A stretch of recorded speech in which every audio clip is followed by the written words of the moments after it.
Hey there, McGinn. Happy Halloween. It's Mr. Lohn. I'm excited to be with you today. Have seen tons of smiles and a lot of excitement in the hallways already this morning. Can't wait to see everyone in their costumes for the parade and the parties later this afternoon. Of course, with it being Halloween, we're going to do a Halloween read aloud today, and then we will head into a 3-day weekend. We'll see you back for a kind of a crazy week next week.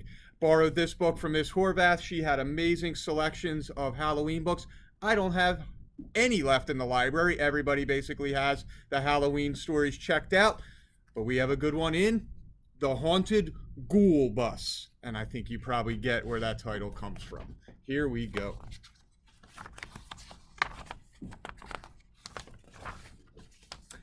I bet you have a tale to tell of riding on the school bus. But have you ever heard about the haunted yellow ghoul bus? I hopped on board by accident one fine October school day. I had no idea that I would have one very freaky ghoul day. The driver was the first I saw. His smile was broad and chummy. A bandage drooped around his arm. He was a mutant mummy. He whistled as he drove along into the woods so scary. And then he stopped for someone else. A werewolf, gray and hairy. A skeleton came jangling on, his bones a clitter-clatter. A pumpkin head bumped into me. He said, "Hey, what's the matter?" A blockhead monster stomped inside, and someone called, "Hey, Rufus!" A swirl of bats flew through the door. I jumped just like a doofus. Ghosts and ghouls and bats and wolves. What a creepy lineup. Vampires, monsters, goblins too. Was there a monster sign-up? Who were these creeps, these beasts, these frights? And where would they be dropped off? My heart beat fast, my breath came quick. I thought my head would pop off. My hair stood up, my blood ran cold. I cried, "There's something wrong here." The aisle was blocked, the window stuck. I yelled, "I don't belong here." The ghouls just laughed and screeched and moaned. They can-canned and they twisted. I closed my eyes, then took a peek. I didn't want to miss it. What was next? Where would it end? This bus ride fast and ghoulish. A monster's ball? A spook parade? Would hiding look too foolish? The bus careened and spun and swerved. It sped into the forest. And then a witch sat next to me. She said, "Hi, I'm Dolores." She grabbed my hand and pulled me up. She said, "No time for sleeping. It's Halloween, a time to scream and do some super creeping." And then she shrieked, so I did too.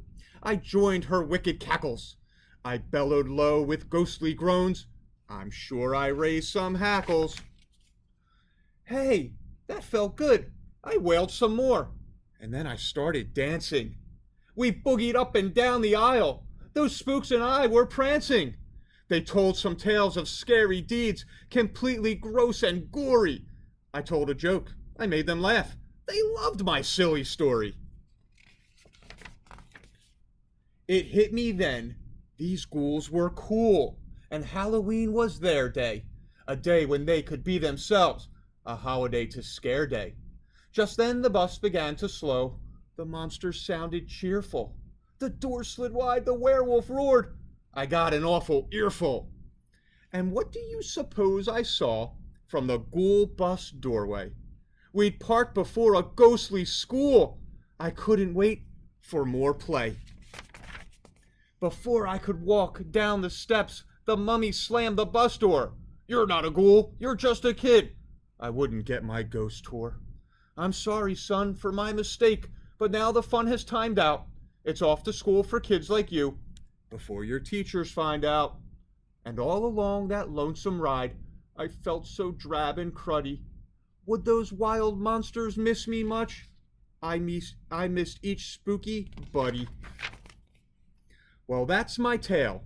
I swear it's true, about the haunted school bus. So keep a watch next Halloween. and try to catch the Ghoul bus.